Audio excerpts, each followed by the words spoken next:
Bonjour à tous, j'espère que vous allez bien. Ici votre précieux frère Romaric, toujours réuni dans nos thèmes habituels.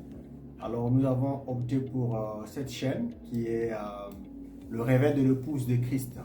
Le nom est clair, il s'agit du réveil de l'épouse parce que l'épouse des nations doit se réveiller à la rencontre de l'époux. La voix crie, voici l'époux, allez à sa rencontre.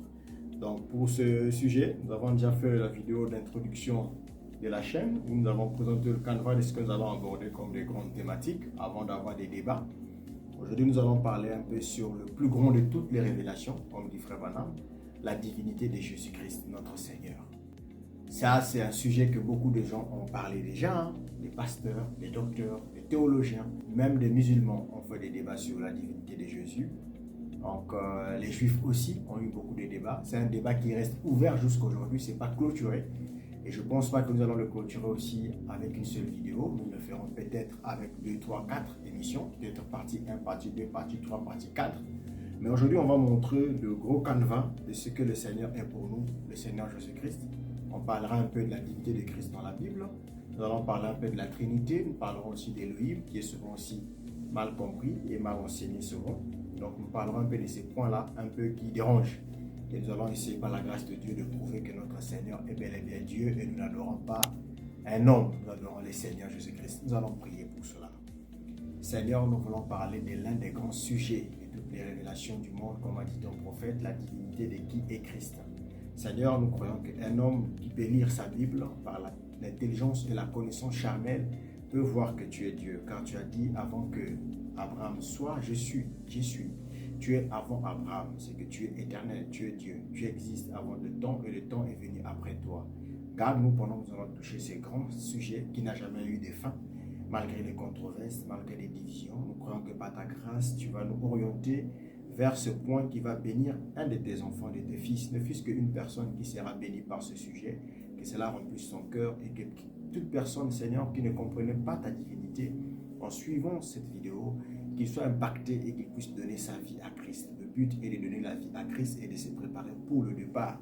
Car ce monde est préparé à la destruction à la fin. Car quoi sert-il à un homme de gagner le monde entier s'il perd son âme? Tu es la meilleure richesse que nous puissions espérer avoir et tu es la chose la plus précieuse que tu nous as donnée. C'est le don gratuit en mourant à la croix. Car Dieu a tant aimé le monde, il a donné son Fils unique. Ce Fils unique qui n'est qu'autre que lui-même, ce Dieu fait chair, parce que quand tu te fais fils, pour les Juifs, tu es le Dieu toi-même. Tu n'es pas différent du Père, parce que le Fils égale Père, parce que Dieu n'a pas d'autre enfant que lui-même. Seigneur, nous bénissons ton nom, nous glorifions ton nom. Au nom de Jésus-Christ, nous avons prié. Amen. Alors, c'est un grand sujet, c'est un grand sujet. Alors, on peut prendre toute la Bible, utiliser la Bible, de Genèse à l'Apocalypse, démontrer que Jésus est Dieu. D'autres peuvent aussi prendre la même Bible, de Genèse à l'Apocalypse, et démontrer que Jésus n'est pas Dieu. Ils auront peut-être raison. Mais nous allons rester dans l'optique de montrer qu'il est Dieu. Et avec notre Bible à l'appui, et la même Bible que les prêtres, les Sadducéens, les pharisiens aussi lisaient, ils n'ont pas vu le Messie. Mais la femme au puits, par la révélation, a compris que Jésus était le Messie. Parce qu'il a dit, nos pères ont adoré cette montagne, mais tu dis que ce n'est plus. Je dis que l'heure vient, elle a déjà venu, où les vrais adorateurs adoreront le Père en esprit et en vérité. Car, c'est par là que nous allons commencer, Dieu est esprit, il faut que ceux qui l'adorent, l'adorent en esprit et en vérité. Alors, depuis bien des générations, il y a eu beaucoup de controverses, des débats sur la personnalité, l'identité de Christ. Ça s'est passé même pendant des conciles, le concile de Nicée. On a statué la divinité sacrée de Jésus. Il y a eu plein de débats. Sur Internet, vous pouvez taper la divinité de Jésus, comment montrer que Jésus n'est pas Dieu, il est Dieu. Donc, toutes ces discussions-là, ils n'ont pas tort parce que il y a des endroits dans la Bible où Jésus se comporte comme le Fils. Mais ce n'est pas que Jésus a menti. C'est vrai, il s'est comporté comme le Fils. Parce qu'on ne peut pas tuer le Père. Car la Bible dit que Dieu est esprit. Nous allons commencer par lire la Bible. On va prendre le livre de Jean chapitre 1, verset 14. La Bible dit ceci, Jean chapitre 1 d'abord, verset 1, il dit au commencement était la parole, et au verset 3, la parole a été avec Dieu, toutes choses ont été faites par la parole, et au verset 14, la Bible dit, la parole a été faite chair, et on lui habite corporellement, donc elle a habité parmi nous. Et dans le verset que je voulais dire de Jean 4, verset 24, il est dit, Dieu est esprit. Dieu est esprit. Et on ne peut pas toucher un esprit. L'esprit, c'est comme le vent. Tu ne le vois pas, tu le sens passer. C'est ton esprit. Et l'esprit de Dieu est comme ça. Dieu est esprit. Mais Dieu devait se faire tangible. Dieu devait se faire palpable. Dieu devait se faire palpable. Pourquoi? Il fallait que Dieu puisse sauver l'humanité. Mais comment est-ce que Dieu devait sauver l'humanité? C'est en envoyant son Fils unique mourir à la croix pour le péché de l'humanité. Mais pourquoi il devait envoyer son Fils unique mourir? Parce que nos pères ont péché. Adam et Ève, quand ils ont péché, dans Genèse chapitre 3, Dieu dit, je mettrai une inimitié entre ta postérité et sa postérité. Donc la femme avait une postérité et le serpent avait une postérité. Or, la femme n'a pas de sémence. On parlera de la sémence du serpent. Mais d'où venait la sémence? C'est la femme. La femme, la Bible dit, elle écrasera la tête du serpent et il lui mordra le talon. Mais la tête du serpent a été écrasée à Golgotha et le lieu du crâne qui signifie Golgotha, c'est là où Christ est la sémence qui est venue de la femme, qui est née par une femme, sans que la femme ne puisse donner rien du tout. Marie n'a donné aucune chose pour avoir Christ. Christ est venu par une naissance miraculeuse, création. De la même manière que Dieu avait créé Adam adulte, Dieu a créé la cellule de sang directement dans le ventre de Marie. Et Dieu est rentré dans ce corps. C'est pourquoi le jour-là, quand on baptisait Jésus, la Bible dit, celui-ci est mon fils. Écoutez-les, mon fils. Dieu a choisi son tabernacle pour planter. Et Christ pouvait dire, détruisez-moi ce temple, je le reconstruirai en 3 jours. Christ pouvait encore dire, tu n'as voulu ni sacrifice ni holocauste, mais tu m'as formé un corps. Oh Dieu, je viens faire ta volonté. Dans le rouleau du livre, il s'agit de moi. Ça veut dire que tous les sacrifices, même le premier sacrifice qui s'est fait dans Genèse 3, que les gens ne lisent pas trop, lorsque Adam et Ève ont péché, avant que Dieu les chasse, Dieu les fait porter les peaux d'animaux. Or, les peaux d'un animal, c'est un animal mort. On ne peut pas porter les peaux d'un animal et l'animal reste en vie. Il faut qu'on tue quelque chose. Donc, il y a eu le sang qui a coulé. Et ce sang était la préfiguration de la venue de Christ à la croix. Et Dieu a montré cela en image, en envoyant des sacrificateurs, des prophètes, tous ces gens-là qui venaient, étaient en train de préparer la venue du Messie jusqu'au jour où le oint devait venir. Et le oint, quand il vient, il n'a pas de successeur. On lira tout ça. Nous parlerons de ça. Et un verset encore pour avancer, dans 1 Timothée chapitre 1, verset 17, il est dit, au roi des siècles, immortel, invisible, seul Dieu soit honneur et glorieux au siècle des siècles. Vous voyez, au roi des siècles, immortel. Christ est un roi des siècles, il est immortel, il est invisible, un seul Dieu, soit honneur. Comme dit la Bible, il y a un seul Dieu qui est au-dessus de tous. Et si on prend qui est ce Melchisédek, ou bien la divinité expliquée de 1961, ici on lit le prophète, on croit aux paroles des prophètes, la divinité expliquée de 1961, le 25 avril 61, Wembe explique ceci. Dieu est un esprit, il ne peut pas mourir. Alors, il devrait se créer un corps pour pouvoir verser du sang. Je reprends la divinité expliquée du 25 avril 51. Dieu est esprit, il ne peut pas mourir. Alors, il devrait se créer un corps pour pouvoir verser du sang. Ce corps, c'était Jésus-Christ, donc le temple. Vous l'avez dit, détruisez-moi ce temple, je le reconstruirai en 3 jours. Ce n'était pas Dieu qui est mort, c'est le corps dans lequel Dieu habitait. Ou encore, c'est le Fils qui est mort. Qui est ce Melchisédek de 1965, Favanam dit encore, le corps pouvait mourir, mais pas l'esprit qui était en lui. Jésus a dit, Père, je remets mon esprit entre tes mains. Parce que souvent on dit, mais si on a tué Dieu, qui devait gouverner le monde après la mort de Christ? Non, le Père qui est le grand esprit est sorti avant la mort de Christ. Le sacrifice devait peiner sans que l'esprit soit là. Et le Père a quitté le Fils. Et le Père est l'esprit. Donc Jésus est 100% Dieu. Il était 100% homme. Et il n'y a aucun autre homme, aucun autre prophète ne peut être ça. Il est le seul qui était 100% Dieu. Et le seul qui est 100% homme. Nous sommes des hommes avec une partie de Dieu en nous. Dieu dans plusieurs personnes. Dieu dans Frère Branham, Dieu dans Frère Romaric, Dieu dans d'autres pasteurs, Dieu dans n'importe quel homme de Dieu. Dieu dans toi, Dieu dans moi, Dieu dans plusieurs. Mais quand il était en Christ, il n'était pas dans d'autres personnes. Il avait la plénitude à 100% de Dieu, la plénitude à 100% humaine. Donc il devait goûter aussi à la chair. On veut dire encore, Hébreux chapitre 10, verset 5, il est dit, tu m'as formé un corps. Ce corps-là était pour la mort, parce que les animaux qu'on tuait, comme je vous ai mis le temple, servaient des sacrifices ici. On devait tuer l'animal, et après l'animal devait être amené, le sang devait être amené devant le propitiatoire, et le propitiatoire en bas. Il y avait les tables de la loi, qui avaient des 10 commandements, il y avait la verge d'Aaron qui avait fleuri, il y avait la vase d'or. Vous voyez, ce type-là, c'était des symboles de la divinité.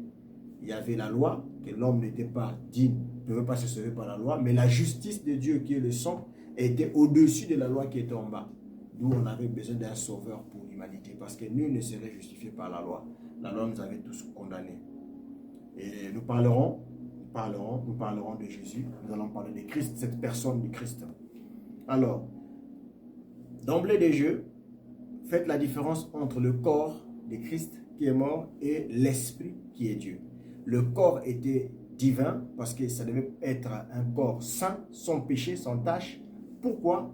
Parce que Romains nous dit, nous tous nous avons péché, Romains je crois 3, 23, tous ont péché, sont privés de la grâce de Dieu. Car si la mort a régné par un seul homme, de même la vie régnera aussi par un seul homme qui est Jésus-Christ. Donc par Adam, nous sommes tous nés dans le péché, en venant par le sexe, et par Jésus-Christ, nous sommes nés de nouveau par la naissance spirituelle, par la foi, puisque là, tu dois maintenant croire en Christ pour être de nouveau. Comme Jésus a dit à Nicodème, tu dois naître de nouveau, parce que celui qui est né de la chair est chair.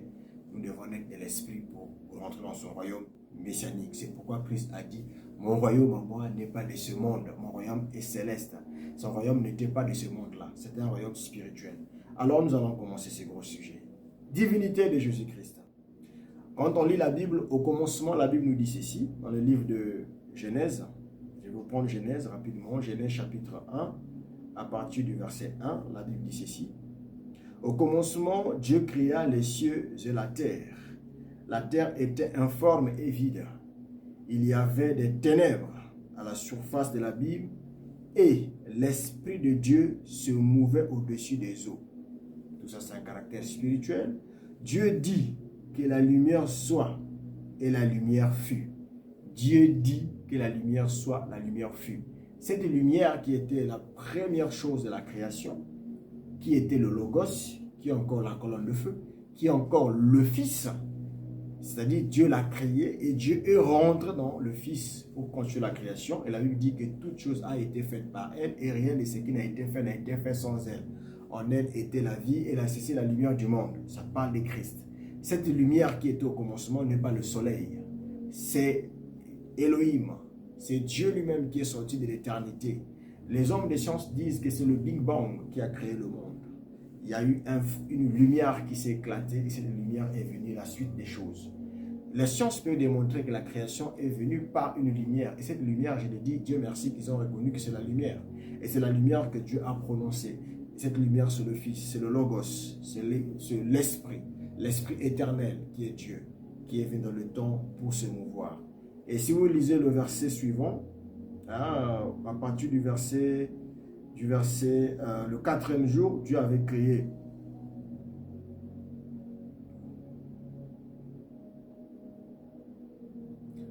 Genèse chapitre 1, verset 14. La Bible dit, Dieu dit qu'il y ait des luminaires dans l'étendue du ciel pour séparer les jours avec la nuit et que ce soit des signes pour marquer les époques, les jours, les années. Et qu'ils servent de luminaires dans l'étendue du ciel pour éclairer la terre. Cela fit ainsi. Vous voyez? Verset 16. Dieu fit les deux grands luminaires. Le plus grand luminaire pour présider au jour et le plus petit luminaire pour présider à la nuit. Il fit aussi les étoiles. Dieu les plaça dans l'étendue du ciel pour éclairer la terre, pour résider au jour et à la nuit, et pour séparer la lumière avec les ténèbres. Dieu vit que cela était bon. Dieu vit que cela était bon. Là, il s'agit du soleil qui nous éclaire. Mais le vrai soleil qui est sorti de Dieu, le vrai soleil qui vient de l'éternité, le grand esprit éternel qui s'est déversé dans lequel Dieu s'est déplacé, c'était Christ. Parce que l'apôtre Paul va prendre ce passage. Il va nous montrer qu'il s'agit de Jésus. Prenez 2 Corinthiens chapitre 4, l'apôtre Paul qui était un grand lecteur de la Bible, un grand connaisseur des Écritures. Quand il a pris ce verset, il a détaillé que cette lumière de l'éternité qui est Christ est sortie, était venue pour la création, pour éliminer la terre des ténèbres. Elle peut aussi faire la même chose sur le plan spirituel de ton âme. Vous voyez, l'apôtre manifeste toujours une application spirituelle de ce qu'il lit. 2 Corinthiens chapitre 4 à partir du verset 3, et je vais prendre le verset 6. Il dit, si notre évangile est encore voilé, il est voilé pour ceux qui périssent. Pourquoi il est voilé? Parce que le voile est le type de l'obscurité. C'est comme la terre était une forme vide avec les ténèbres. C'est le type de ce voile. Voyez-vous. On va maintenant au verset 5 qui dit, nous ne nous prêchons pas nous-mêmes, c'est Jésus-Christ le Seigneur que nous prêchons. Nous disons nos serviteurs à cause de Jésus-Christ. Donc nous ne prêchons pas un autre évangile si ce n'est que Jésus. Et moi je ne prêche pas, là je ne parle pas des frères Branham, je ne parle pas d'un prophète, de n'importe qui, je suis en train de parler de qui est Christ, la plénitude de la divinité incarnée. Je parle de la divinité d'Élohim, le grand esprit éternel qui s'est fait chair et dans lequel il devait venir sauver l'humanité. Mais il vient sauver l'humanité de quoi? Du péché de nos pères. Nous parlerons de la sémence. Voilà pourquoi avant de commencer, je voulais commencer par la sémence. Mais comme la divinité prime d'abord, avant de parler du péché originel, je préfère d'abord parler de la divinité du Seigneur, montrer les bases qu'il est Dieu. Après, je reviens sur le péché du début pour connaître l'histoire de la rédemption. Parce qu'il faut commencer par la base. C'est pourquoi vous avez la Genèse qui est le commencement. Le verset 6 dit, car Dieu qui a dit, vous voyez, Paul récupère le verset de Genèse 1. Dieu qui a dit, la lumière brillera du sein des ténèbres. Là-bas, il y avait une lumière, mais il identifie cette lumière à qui? À Jésus. La lumière que brillera au sein des ténèbres a fait briller la lumière dans nos cœurs. Donc, cette lumière qui a brillé là-bas brille dans nos cœurs cette fois-ci. Le cœur ici, ce n'est pas ton muscle, ça monte ton âme. C'est-à-dire Christ rentre dans ton âme maintenant. C'est le Saint-Esprit qui rentre en toi. Il dit brille dans nos cœurs pour faire resplendir la connaissance et la gloire de Dieu sur la face de Christ. Tout ramène à Christ. Cette lumière, c'est Christ. Cette lumière n'est pas autre chose que Christ lui-même. Cette lumière n'est pas autre chose que Jésus-Christ. Voilà pourquoi il dit, je suis la lumière du monde. Jésus dit, je suis la lumière du monde. Et dans un autre verset, la Bible dit que le peuple des Aboulons ont vu une grande lumière. Pourquoi cette grande lumière qui a brillé? Cette lumière qui était Christ depuis l'éternité est venue dans le temps pour sauver l'humanité. Et cette lumière, ce n'est autre que Dieu lui-même. Ce n'est pas un substitut de Dieu, ce n'est pas un élément de moins que Dieu, c'est Dieu à 100%, mais qui s'est fait chair, 100% homme, 100% esprit, 100% Dieu, dans toute sa plénitude. On va encore voyager dans un verset. Je vais prendre le livre d'Éphésiens, je vais prendre Philippiens, chapitre 2, versets 5 à 11, pour parler maintenant de Dieu là, il est venu sur terre, pourquoi? Il dit ceci. Ayez en vous, Philippiens 2, versets 5 à 11. Ayez en vous le sentiment qui était en Jésus-Christ, lequel existant en forme de Dieu. C'est-à-dire, il existait déjà en forme de Dieu. Nous, on dit au commencement était la parole, Jean 1.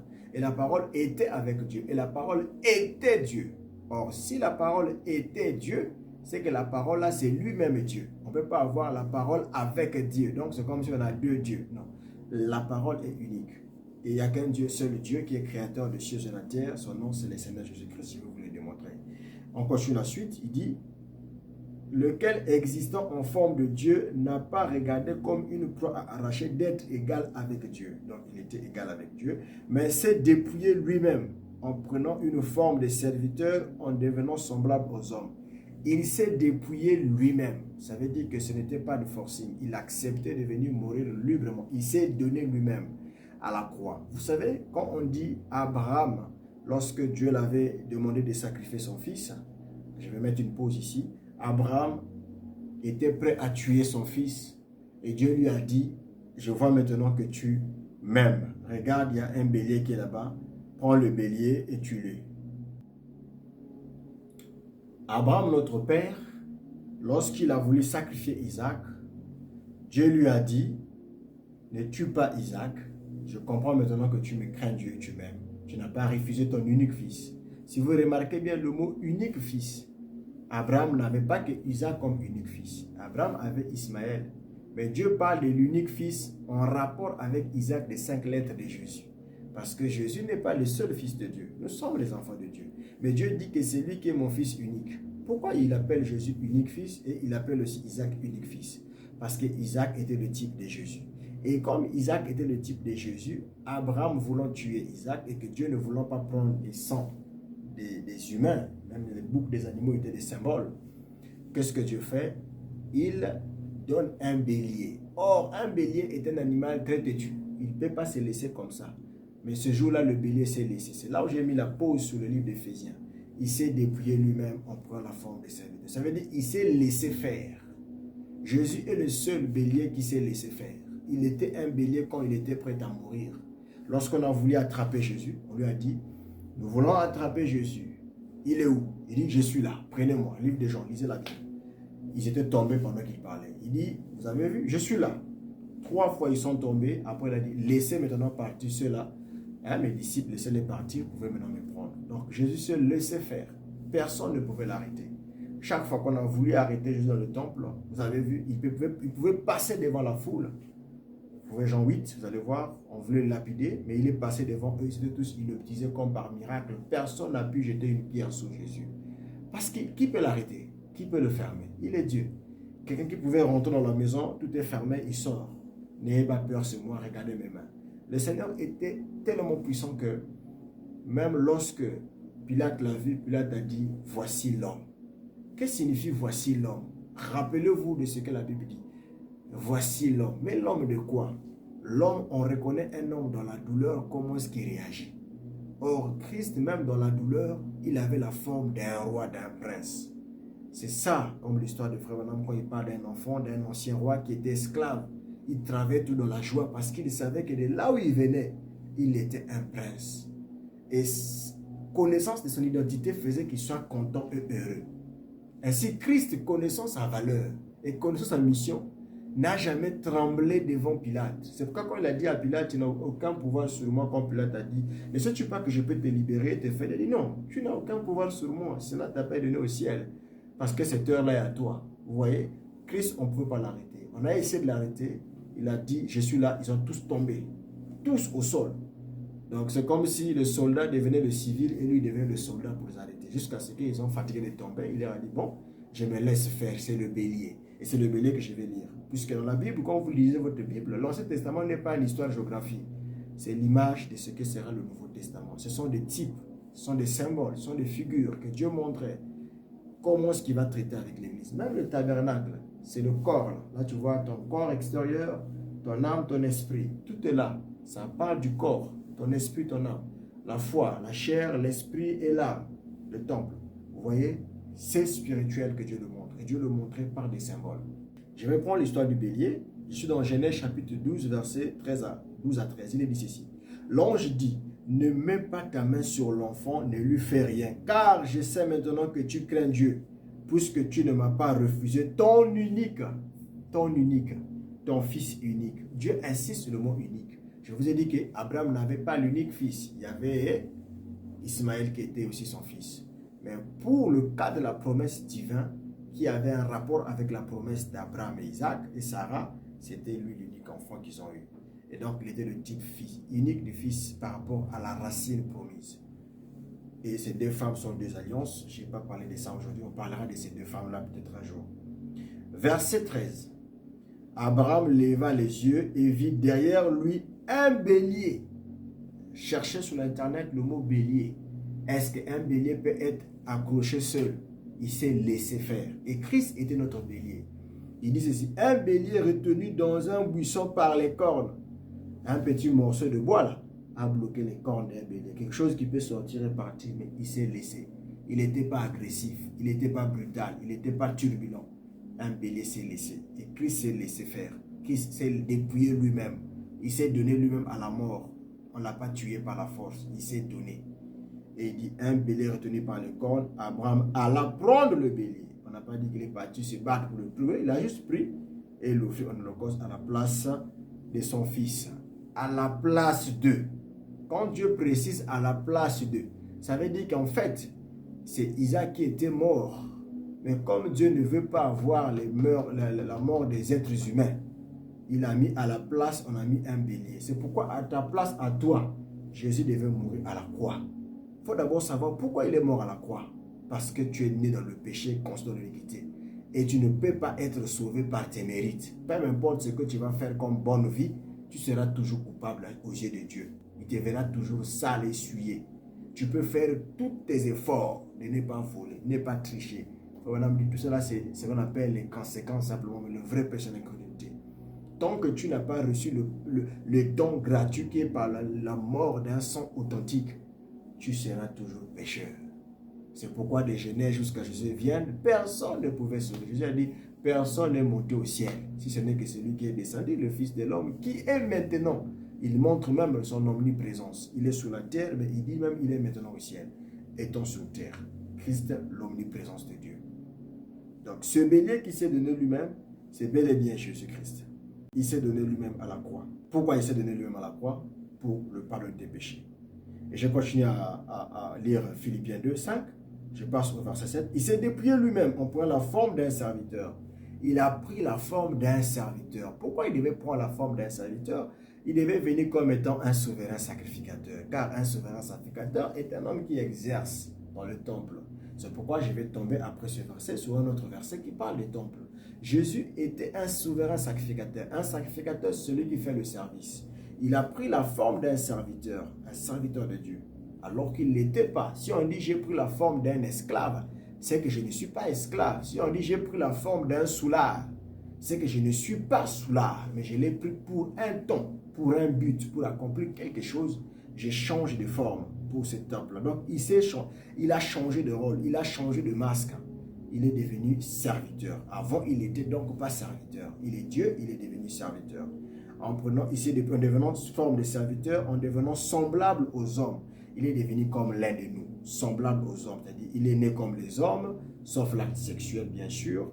Et il a été adoré depuis le bébé, alors que Dieu ne partage pas l'adoration à un enfant. Vous savez ça, que c'est grave. Dieu ne permet pas l'adoration. Tu n'adoreras pas un autre Dieu que moi. Tu n'auras pas d'autre Dieu devant ma face. C'est le tout premier commandement.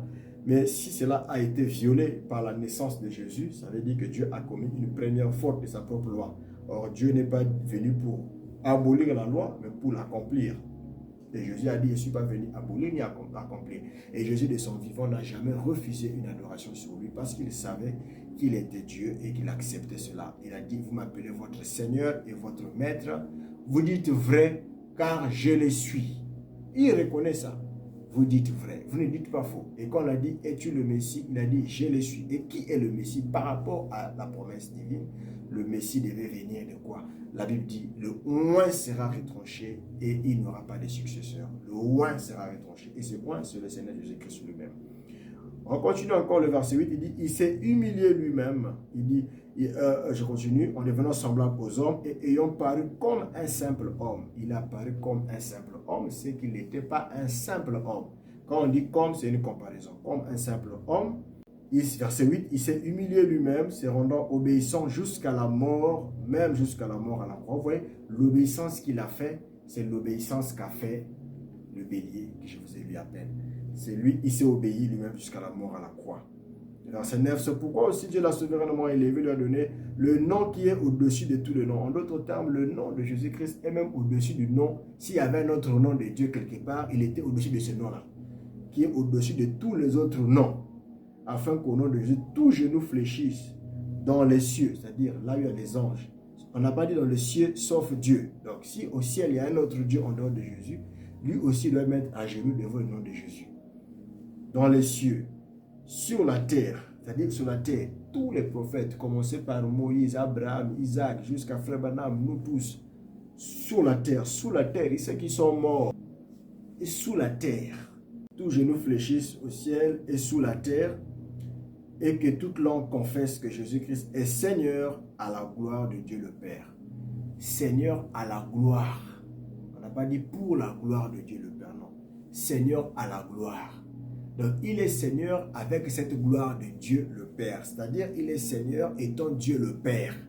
On n'a pas dit à la gloire avec Dieu le Père ou à la gloire pour le Dieu du Père, non. À la gloire de Dieu le Père. Donc Jésus-Christ est le Père et son nom est au-dessus de tous les noms, que ce soit au ciel, sur la terre et sous la terre. Tout genou devait fléchir. S'il y avait même le diable en enfer, lui aussi doit se mettre à genoux parce que ce nom était au-dessus de tout. Alors, qui était donc Jésus? Si son nom est au-dessus de tous les noms, c'est au-dessus au ciel, au-dessus sous la terre, au-dessus sous la terre. Qui est cet homme? Cet homme que je vais vous présenter, c'est un homme simple, humble, mais que Dieu s'est identifié en lui. Il était Dieu dans la chair humaine. Il est Dieu dans la chair humaine et il n'a pas commis d'erreur. Qui me convaincra du péché? Qui peut dire cela? Personne. Qui peut lever la main? Nul. Nous sommes déjà, même notre naissance, comme dit Frère Branham, je suis un Branham parce que je suis issu d'un tel, un tel. Le péché, la naissance même par le sexe est un péché pour Dieu. Nous héritons le péché d'Adam et Ève par la naissance. Alors qui était digne? Il était seul, sans péché. Adam a failli. Le jour où tu mangeras, tu mourras. Adam qui a été créé a failli. Dieu a dit, il me faut un autre Adam, un second Adam, pour relever ce que le premier Adam n'a pas pu faire. Adam a failli parce que Dieu l'avait tiré de la terre, lui a fait. Il nous faillit un autre Adam, cette fois-ci qui tire du ciel vers la terre. Non plus de la terre vers le ciel, mais du ciel vers la terre. Et le Seigneur a changé la donne lui-même. Dieu devait venir lui-même pour faire ce travail. Il ne devait pas envoyer son fils, sinon il serait un Dieu lâche. Il ne devait pas envoyer un ange, parce qu'un ange n'était pas un parent rédempteur. Qu'est-ce qu'un parent rédempteur? Regardez l'histoire de Ruth et Boaz. Qui pouvait racheter Ruth? Dieu nous donne ces écritures bibliques pour nous montrer l'image du salut. Il faut un proche parent. Ce ne sont pas des textes pour l'histoire et géographie, je vous le répète. La Bible n'est pas un livre d'histoire et géographie, c'est un livre prophétique, messianique. Quand vous lisez ça, vous devez avoir une compréhension spirituelle. Ruth est le type de païen. C'était une païenne, la Moabite. Elle devait hériter, qui devait la racheter. Boaz, qui est le type du sang, qui découle du sang de David. Parce que de Boaz est venu David, le père de David est venu David, et de David est venu Jésus-Christ. Parce que Christ est le fils de David. Et ce Boaz-là devait racheter Ruth. Et Ruth, qui était le type de l'Église, le type des nations, nous avions eu besoin de ça parce que Christ devait nous sauver du péché, de la mort. Mais il fallait que ce soit un homme, un proche parent à nous. Mais tous nos parents sont pécheurs dès la naissance. C'est là où la sémence de la femme prend le relais. La sémence de la femme devait venir. Christ devait venir lui-même. Et Dieu devait venir lui-même. On va prendre le verset de Dieu qui a fait la promesse, il viendra lui-même et il nous sauvera. Vous prenez avec moi Ésaïe chapitre 35, à partir du verset 4, la Bible dit ceci. Dites à ceux qui ont le cœur troublé, dites à ceux qui ont le cœur brisé, dites à ceux qui ont le cœur troublé, prenez courage, ne craignez point, voici votre Dieu. On n'a pas dit son fils, non, votre Dieu. La vengeance viendra. La rétribution de Dieu, il viendra lui-même. La Bible est claire. Votre Dieu viendra lui-même et vous sauvera. Alors s'ouvrira les yeux des aveugles, s'ouvrira les oreilles des sourds. Alors le boiteux sautera comme un cerf et la langue du muet éclatera de joie. Vous voyez, la langue du muet éclatera de joie. Votre Dieu viendra lui-même. Dieu a annoncé qu'il devait venir lui-même. Il n'a pas dit que je devais envoyer une personne. Il n'a pas dit que je devais envoyer mon fils. Il viendra lui-même. C'est pourquoi quand vous voyez les Juifs dire à Jésus, toi qui es un homme, tu te fais passer pour Dieu. Vous voyez? Pourquoi les Juifs disent ça? Ça veut dire que quand Jésus a dit je suis le fils de Dieu, pour un Juif, fils de Dieu signifie Dieu dans une autre forme. Donc ça veut dire égal à Dieu. Toi qui es un homme, tu te fais égal à Dieu. Et c'est comme ça que les Juifs ont tué Jésus. Et Dieu devait venir lui-même. Il ne peut pas envoyer un autre homme. Sinon, il sera faiblard. Il ne peut pas envoyer Michael.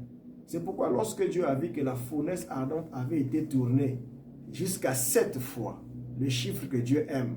Beaucoup de gens n'aiment pas le chiffre 7, je ne sais pas pourquoi. Mais la Bible dit que Dieu créa le ciel et la terre en 7 jours, il s'est reposé le 7e jour. La Bible dit que Salomon avait construit le temple 7 ans. La Bible dit que Dieu avait vu cette église. La Bible dit que Dieu avait fait 7, 7, 7. Mais vous, le chiffre 7 là, il n'y a quel rapport avec Dieu? Tout le mur de Jéricho 7 fois. vous pensez que le chiffre 7 est un chiffre au hasard qui s'arrive dans la Bible? Non. Même quand tu vois le 70e semaine, 7, 7, 7, 7, à 49, ça fait 7, 7, 7. Pourquoi le chiffre 7 avec notre Dieu? C'est un chiffre de Dieu lui-même.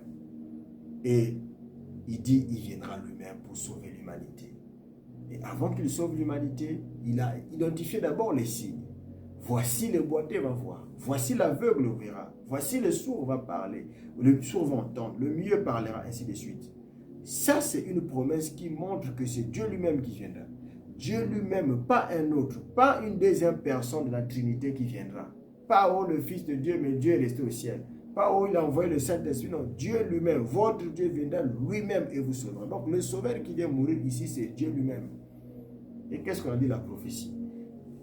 Hein? L'enfant qui naîtra s'appellera quoi? Conseiller, prince de paix, Père éternel. Et lisons le livre de Matthieu chapitre 11, versets 4 à 5, la Bible dit, Jésus leur a répondu, allez rapporter à Jean ce que vous avez entendu et voyez. Les aveugles voient, les boiteux marchent, les lépreux sont purifiés, les sourds entendent, les morts ressuscitent. Donc, directement, qu'est-ce que Jésus a voulu dire lorsque Jean voulait savoir si on devait attendre une autre personne ou bien c'est Jésus qui est là, qui est le Messie? Jésus n'a pas dit à Jean, va ouvrir la Bible, tu vas voir tel verset. Non. Il a dit, restez là, voyez l'accomplissement de la parole, allez lui dire ce que vous avez vu. En tant que prophète, il saura que ce que je viens de faire là, c'est l'accomplissement d'Ésaïe 35. Le Seigneur a dit, il va se rappeler que c'est Ésaïe 35. Voilà. Ce n'est pas moi qui invente, c'est le Seigneur lui-même qui a donné la réponse. Parce que Jean voulait savoir si on devait attendre celui qui viendra là, il fera quoi? Il a répondu à Jean en accomplissant les Écritures telles que c'était identifié sur lui. Donc Jésus a identifié directement Ésaïe 35, versets 5 à 6, pour prouver qu'il était le Dieu sauveur. Et Emmanuel veut dire quoi? Dieu parmi nous. Et Jésus, le mot même Jésus signifie quoi? C'est Jéhovah sauveur. Sauveur, Jéhovah sauveur. Donc Jésus, quand il vient, il a même la définition d'un sauveur dans son nom. Mais qui devait sauver le peuple? Genèse 35, 5, 6 répond. Votre Dieu lui-même. Genèse 6, 35, verset 4 à 6 répond. Votre Dieu viendra lui-même et vous sauvera. Et frère Branham dit quoi dans la Bible? Dans le message, Dieu identifié par ses caractéristiques de 1964, frère Branham dit, Ésaïe a dit, votre Dieu viendra lui-même et vous sauvera. Et quand Jésus est venu, il a ouvert les yeux des aveugles et fait marcher les boiteux. Il a fait marcher les boiteux. Il a prouvé qu'il était ce Dieu-là. Emmanuel, Dieu avec nous. Question et réponse de 1964, du 23 août 64. On dit encore, Jésus n'était pas un prophète ordinaire. Il n'était pas un prophète ordinaire. Il était Dieu prophète. Il était le Dieu fait chair. Il a accompli Isaïe 35. Il viendra lui-même et vous sauvera. Ça, c'est ce que Frère Branham dit. Donc, si Dieu vient lui-même et nous sauve, pourquoi les gens pensent qu'aujourd'hui Jésus est le Fils de Dieu? Donc, ça veut dire Dieu qui n'est plus le même qui est venu. Non, Jésus est Dieu dans toutes ses formes. Fils de Dieu veut dire simplement Dieu dans une autre forme. Jésus n'est pas différent de Dieu. Si Jésus devient différent de Dieu, en ce moment-là, Dieu a commis une erreur parce qu'il avait promis venir lui-même. Si Dieu envoie un ange à sa place, ça veut dire que Dieu est un lâche. Vous voyez, Dieu ne peut pas fuir sa responsabilité. Il a dit, quand la question a été demandée au ciel, qui est digne d'ouvrir les livres, d'en rompre le sceau? Vous pensez que la question a été posée à l'Apocalypse? C'est une question qui était venue avant l'Apocalypse. Vous allez être surpris, oh frère Romani, qu'est-ce que tu dis? Oui, qui était digne de sauver le monde? Il n'y avait personne. Au ciel, on n'a regardé personne. Sous la terre, on n'a regardé personne. Sous la terre, on n'a vu personne. Donc, la Bible dit, l'agneau a été immolé dès avant la fondation du monde. Ça veut dire que Dieu avait vu, depuis sa préscience, il faut qu'un agneau aille mourir. Cet agneau était Christ. C'était l'image de sa mort. Et Golgotha, lieu du crâne. Comme dit la croix, le scandale pour le monde, mais victoire pour nous les chrétiens. Jésus-Christ est notre sauveur. On ne peut pas avoir deux dieux, c'est impossible. On ne peut pas avoir trois dieux, non, ce sera des païens, c'est un culte païen. On parlera d'Élohim, souvent le mot Élohim, on brille parfois d'autres personnes, mais il ne peut pas avoir deux dieux, il ne peut pas avoir trois dieux, il ne peut pas avoir quatre dieux. On a un seul Dieu. Alors, parlons maintenant terre à terre sur la divinité de Jésus. Les apôtres, on leur a posé, il a demandé, que dites-vous que je suis moi le Fils de l'homme? Chacun a donné, jusqu'à ce que Pierre a trouvé. Et le jour où Thomas a demandé à Jésus, Maître, montre-nous le Père et cela nous suffit. Jésus a dit, oh, il y a si longtemps que je suis avec vous, et tu n'as pas encore, tu me demandes encore, tu ne m'as pas connu, Thomas. Pourquoi dis-tu encore, montre-nous le Père? Ne sais-tu pas que je suis dans le Père en moi, moi et le Père, nous sommes un. C'est-à-dire un comme le doigt là, qui est là, un. Moi et le Père, nous sommes un. Ça veut dire que tu ne peux pas dissocier le Père du Fils, comme tu vas me dissocier moi de mon Père. Moi, tu peux me dissocier de mon Père. Mais Christ et son Père, ils sont indissociables. C'est-à-dire, c'est lui-même le Père. C'est pourquoi il dit, comment dis-tu encore, montre-nous le Père? C'est le terme utilisé par le Seigneur. Comment dis-tu? Vous voyez? C'est parce que Jésus ne considérait pas un autre Dieu en dehors de lui. La question que les incrédules posent encore, mais pourquoi il partait prier le Père? Oui, tout ce que Jésus faisait, c'était pour nous montrer qu'il fallait prier. Dans le corps de la chair, il avait besoin de voir en vision ce que le Père lui montrait. Et le Père qui est le grand esprit. Il dit, je ne peux rien, le Fils ne peut rien faire sans avoir vu ce que le Père lui montre. En d'autres termes, que l'Esprit devait guider le corps des chairs. Et ce corps était guidé par l'Esprit. C'est comme moi. Je suis père pour mes enfants, je suis fils pour mon père, et je suis mari pour ma femme. Père pour mes enfants, fils pour mon père, mari pour ma femme. Ça ne fait pas que je sois trois personnes de la divinité. Je suis le même et qui a trois fonctions. Père, Fils, Saint-Esprit sont les trois fonctionnalités de Dieu. Un seul Dieu qui fait ces trois fonctions, suivant chaque dispensation. Et dans les âges des Juifs, il était le Père, la grande colonne de feu au-dessus d'eux. Le Dieu qui descendait au temple. Il était le Dieu qu'on ne pouvait pas voir. Quiconque regarde Dieu meurt. L'Ancien Testament s'approchait sur la montagne où Dieu descendait, c'était la mort. Le Nouveau Testament, ne pas s'approcher de Dieu, c'est ça la mort. Fuir Dieu, c'est la mort. Mais être proche, c'est la vie. Vous voyez, dans l'Ancien Testament, c'était être proche qui était la mort, être loin, c'était la vie. Et Dieu a changé la norme. Nous allons parler maintenant de qui est cet homme. Qui est cet homme de Jésus.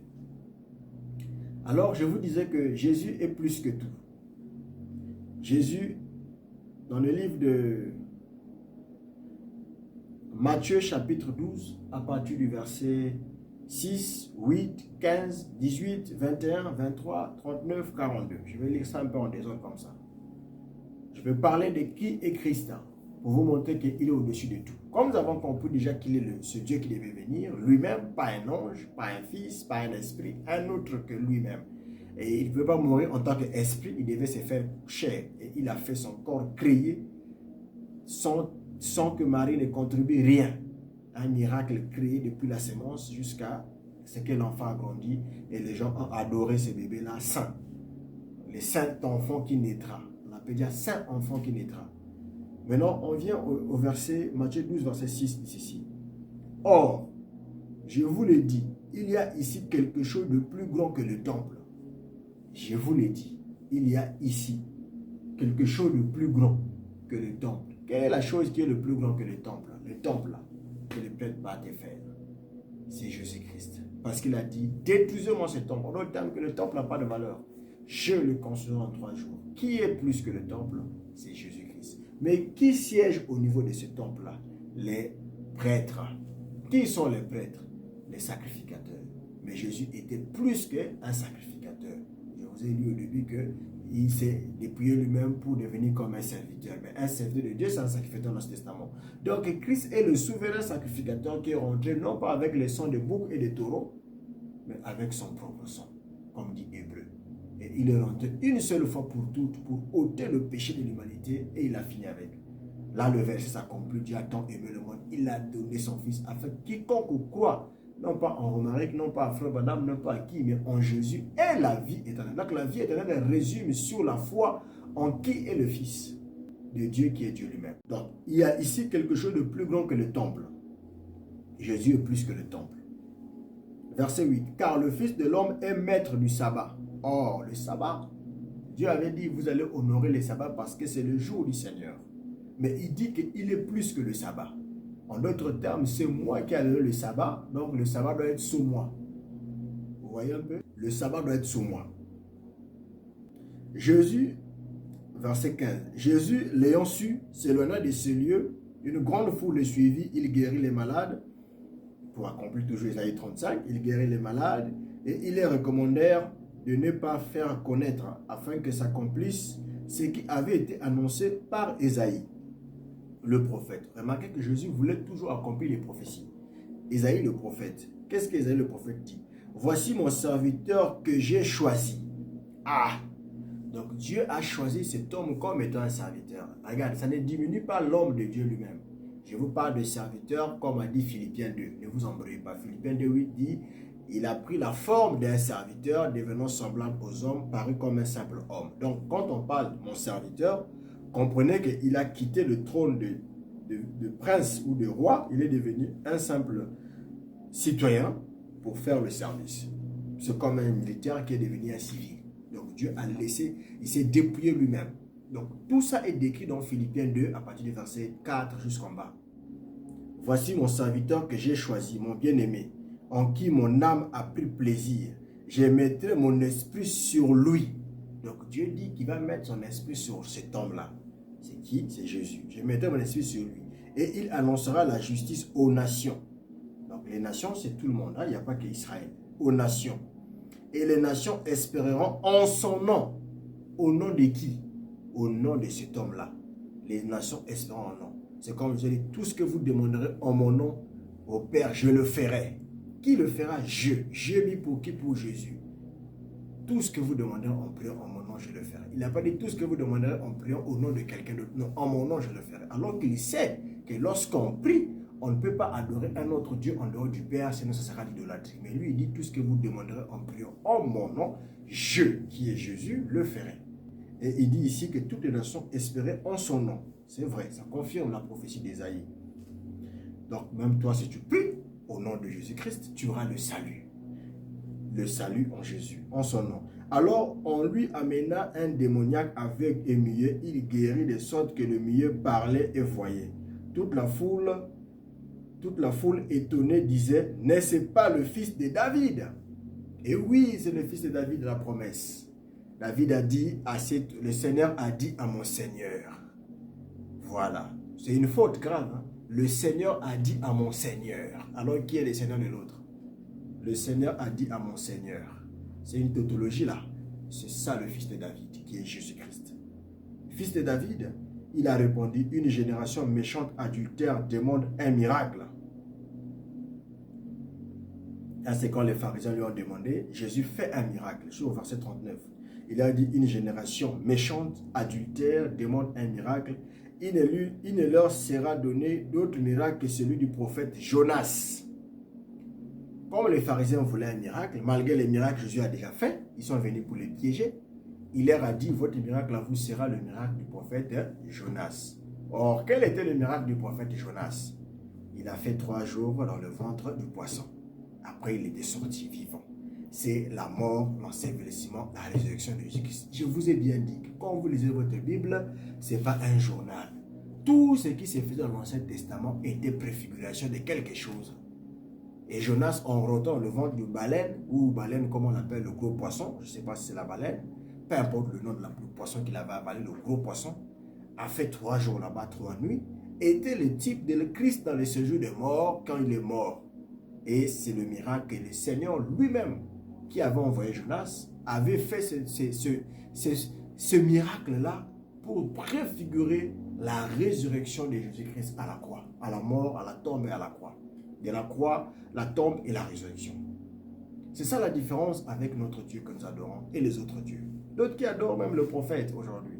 Mais Jean a dit, j'ai tombé à les pieds pour l'adorer. Il a dit, ne m'adore pas, je suis un compagnon de serviteurs. L'un des prophètes adore Dieu.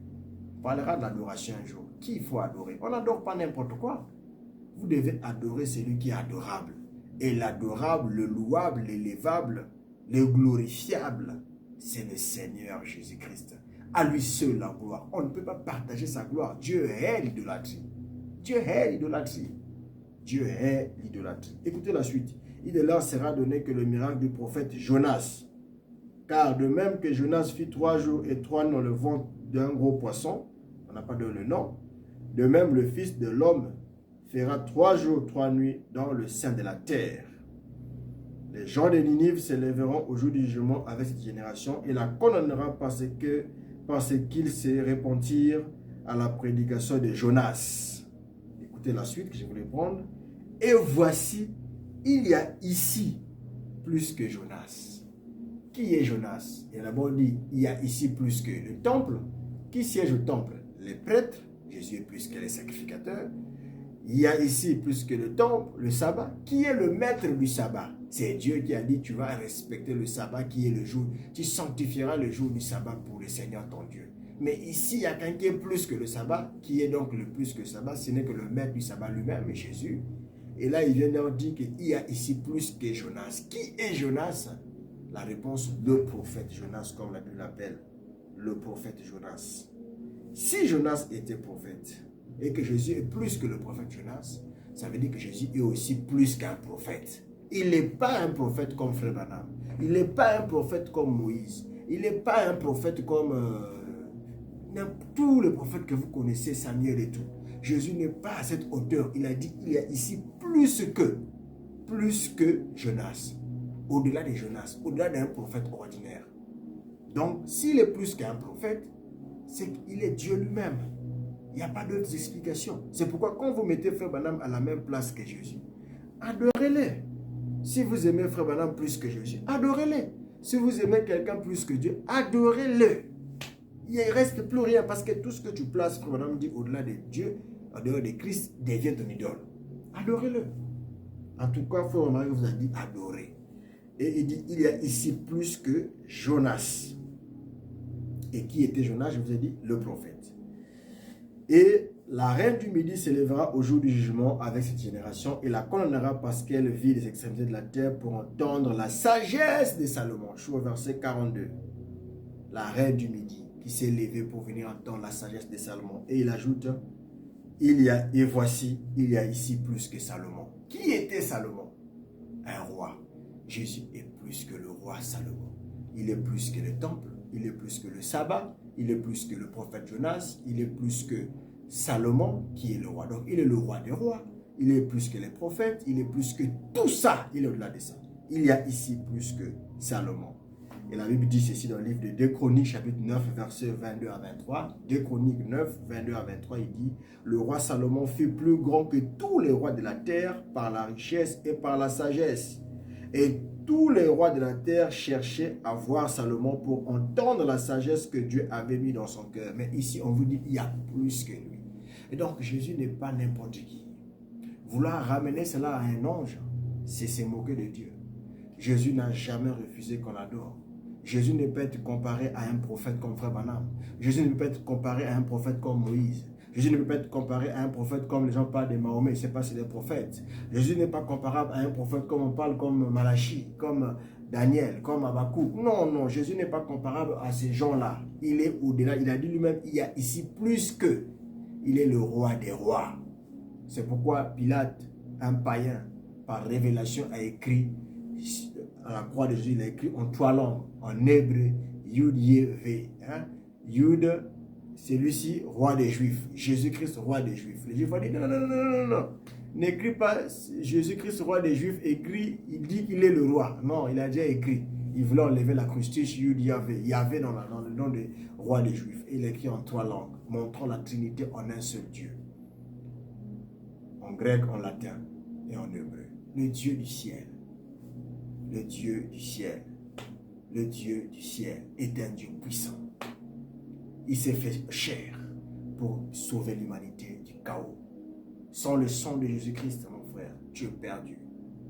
Adorer un autre Dieu que Jésus-Christ, c'est aller en enfer. Servir un autre maître que Jésus, c'est adorer un idole.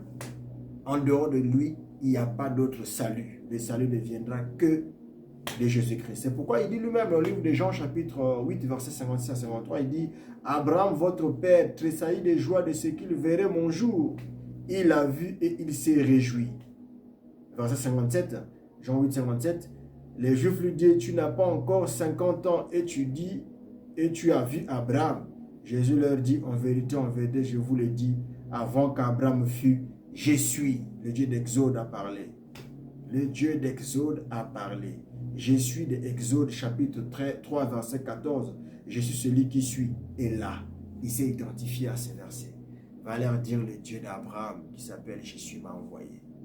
Et Jésus est ce Dieu qui se conjugue toujours au présent. il n'est jamais au passé. Il a vécu avant son âge et il est plus grand que son âge. Il est plus grand que sa mère.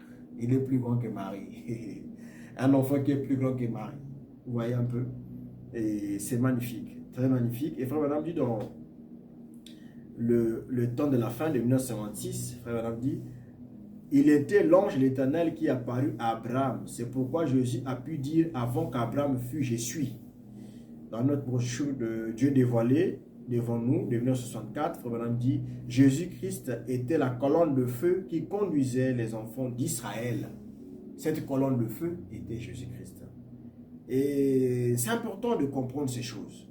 C'est important de comprendre ces mystères, que ces mystères est grand. Rappelez-vous de Melchizedek, qui avait ni père ni mère quand il a rencontré Abraham dans Genèse chapitre 14.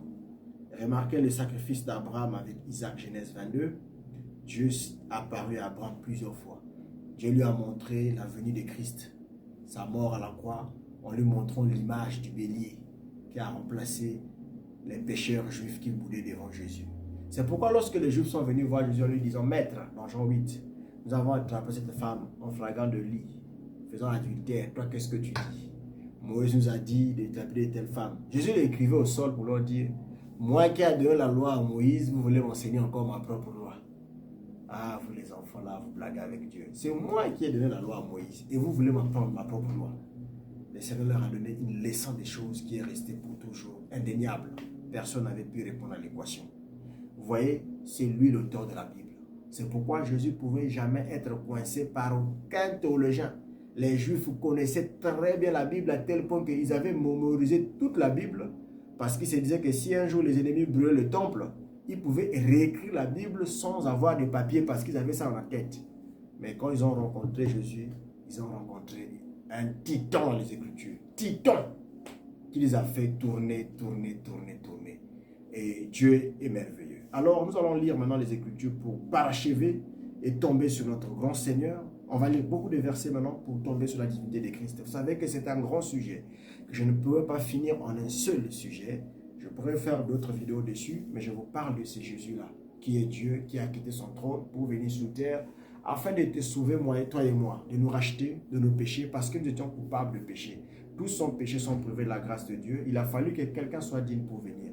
Lorsque l'appel a été lancé, qui est digne, aucun ange ne pouvait être digne parce qu'ils n'étaient pas des proches parents. Il a fallu que Dieu soit humain comme nous pour racheter les humains.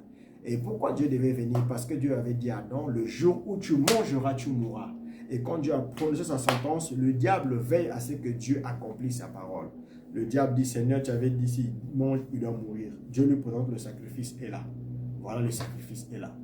C'est pourquoi Dieu avait mis les deux chérubins pour garder le temple. Et ces deux chérubins, vous le voyez dans le temple, qui ont cette fois-ci les ailes déployées et on mettait le sang pour calmer la colère de Dieu. Je passe maintenant pour les versets pour atterrir pour le sujet. Jean chapitre 1, verset 1 à 3 et au verset 14, je dis, au commencement était la parole, et la parole était avec Dieu, et la parole était Dieu, et la parole a été faite chair, et elle a habité parmi nous. C'est-à-dire Emmanuel, on l'appellera Emmanuel. Emmanuel signifie quoi? Dieu avec nous. Et dans le livre d'Ésaïe 9, on dit, le saint enfant qui naîtra sera appelé qui? Père éternel, conseiller, Dieu puissant. Un enfant qui s'appelle Dieu puissant, pas un fils puissant, mais Dieu. Je continue. Jean chapitre 8, verset 28, je vous ai lu en vérité, avant qu'Abraham fût, je suis. Cela identifie le Yahvé dans le buisson ardent de Exode chapitre 3, verset 14 dont j'ai lu. Colossiens chapitre 2, verset 9, il dit, car on lui habite corporellement toute la plénitude de la divinité. C'est-à-dire quand Jésus avait toute sa plénitude, il fallait que Jean puisse disparaître. Personne d'autre ne pouvait briller là où il est là. C'est-à-dire, si moi j'ai le Saint-Esprit en moi et que Jésus est là sur terre, il faut qu'il aspire tout. Donc, on ne peut pas avoir un prophète avec les dents, d'autres là-bas avec des dents. Là, ce sont des portions. Mais lui, quand il était là sur terre, personne d'autre ne devait avoir l'Esprit. Il devait happer tout le monde sur lui. Tout devait rester concentré sur lui. Donc, il est la plénitude de la divinité. Donc, l'enfant est né déjà Dieu puissant. Il est aussi Père éternel qui veut dire Jésus est donc le Dieu incarné. Jean chapitre 14, verset 9 dit, celui qui m'a vu a vu le Père. Or, est-ce que quand tu vois le frère en Amérique, tu as vu son Père? Non. Mais Jésus, quand on le voit, on a vu le Père parce que le Père était masqué derrière le Fils. C'est-à-dire, le Fils était le voile, l'image du Dieu invisible. La Bible dit que c'est l'image du Dieu invisible. Dieu étant esprit, on ne peut pas le voir. Il a fait un corps pour se manifester. Ce qui fait que Jésus-Christ devient 100% Dieu parce que Dieu s'est déversé totalement. Il n'a pas laissé aucun truc dehors. Je crois que c'est clair. Hébreux chapitre 1, verset 3 dit ceci. Il est le reflet de la gloire et l'empreinte de sa personne. Il est le reflet de la gloire et l'empreinte de la personne de Dieu, donc de sa personne. Il est donc l'image parfaite de Dieu invisible. Comme je l'ai dit dans Philippiens, il est celui qui a montré la face de Dieu. Donc l'empreinte, la nature de Dieu s'est manifestée en lui. Dans Tite chapitre 2, verset 13 dit, on attend la bienheureuse espérance de la manifestation de la gloire de notre grand Dieu et Sauveur Jésus-Christ. Donc là-bas, il est grand Dieu et il est aussi Sauveur. Et ça, nous avons dans Isaïe, c'est Dieu lui-même qui peut faire ces choses. Jésus est Dieu et notre Sauveur. Dans le message, Frère Branham dit, Dieu devint chair. Sinon, Dieu invisible rendu visible de 1955. Dieu invisible rendu visible de 1955. Frère Branham dit, Dieu devint chair, il habita parmi nous dans la personne de Jésus-Christ. Ce n'était pas un deuxième Dieu, ni un petit Dieu, c'était Dieu lui-même. C'est-à-dire, Frère Branham ne diminue pas Jésus en disant qu'il est en second lieu après Dieu, comme il y a le général, il y a les lieutenants, je ne sais pas où il y a les généraux, après tu as le colonel, après les adjudants. Non, il est le général en tout. Donc, il n'y a pas les choses de diminution. C'était Dieu lui-même. Qui est chez Melchizedek de 1965, Frère Branham dit, c'est Jésus, c'était Dieu manifesté dans la chair, pas un autre Dieu, mais le seul Dieu venant habiter un corps. Le Christ est révélé dans sa propre parole de 1965. Frère Branham dit, Jésus-Christ était Dieu dans la plénitude, pas une seconde personne d'une trinité. Il était l'unique Dieu qui s'est fait chair. Il était l'unique Dieu. Ça veut dire que s'il y a d'autres dieux dans le monde, le seul Dieu aujourd'hui qui a eu la capacité de se faire chair, c'est Jésus-Christ. C'est fort, hein? Il était l'unique Dieu qui s'est fait chair. Je continue encore avec quelques sermons de Frère Branham. Il parle dans la question et réponse. Question de réponse 959. Branham dit, il n'y a qu'un seul Dieu. Ce Dieu s'est manifesté dans 3 offices. Le Père, Fils et Saint-Esprit. Mais Jésus-Christ est ce Dieu. Donc, les 3 offices-là, Père, Fils, Saint-Esprit, mais ce Dieu-là s'appelle Jésus-Christ. Alors, pour nous aujourd'hui, qu'est-ce qu'on va dire? On doit confesser la divinité de Jésus-Christ et reconnaître que Jésus-Christ est Dieu lui-même qui est descendu sur terre pour sauver l'humanité, parce que l'homme ne peut pas s'auto-sauver lui-même. Il était déjà coupable de transgression. Et Jésus a reconnu qu'on doit adorer un Père qui est esprit, dans Jean chapitre 4, verset 24, dont j'ai donné. Et aussi, ce message rétablit la vraie révélation de Dieu et non pas une trinité, mais un seul Dieu révélé en Jésus-Christ. Maintenant, parlons un peu de la Trinité. Avant d'atterrir encore sur ça, après je vais prendre la partie Elohim. Il n'y a pas 3 dieux.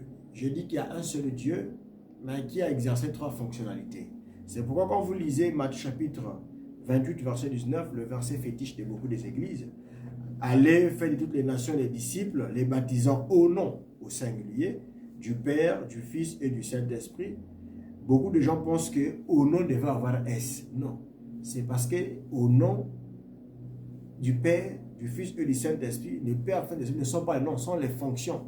Je suis Père pour mes enfants, je suis Fils pour mon Père, comme je vous ai dit, mais je suis aussi Esprit si je meurs. Vous voyez? Donc je peux être les 3. Et on a corps, âme, esprit. Et notre corps fonctionne comme ça. Et Dieu exerce en 3 fonctionnalités. Donc, dans ce cas, quel est le nom de ce Dieu-là? Le nom du Père est Jésus. Vous pouvez voir le verset. Si on me demande, mais le Père c'est qui alors? Parce que vous dites que Jésus-Christ fait de nous.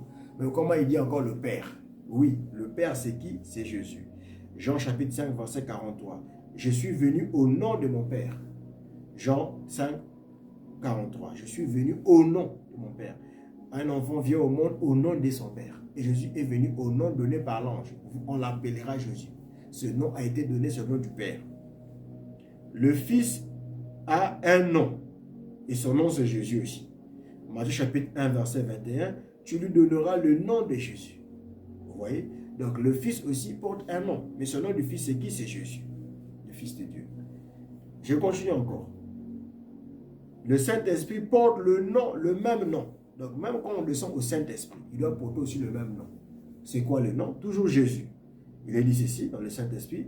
Matthieu chapitre, je vais prendre Jean chapitre 14, verset 26. Il est dit ceci. Le Consolateur, l'Esprit Saint, que le Père enverra en mon nom. Donc, en d'autres termes, le Consolateur, que le Saint-Esprit viendra au nom de Jésus. En mon nom. Pas au nom du Père, mais en mon nom. En d'autres termes, donc même le Saint-Esprit qui viendra, le Consolateur, vient au nom de Jésus-Christ. Donc, c'est toujours Jésus. Donc, le nom du Père, du Fils et du Saint-Esprit, c'est toujours Jésus. Voilà pourquoi à la Pentecôte, les apôtres n'ont pas baptisé au nom du Père, Fils et Saint-Esprit.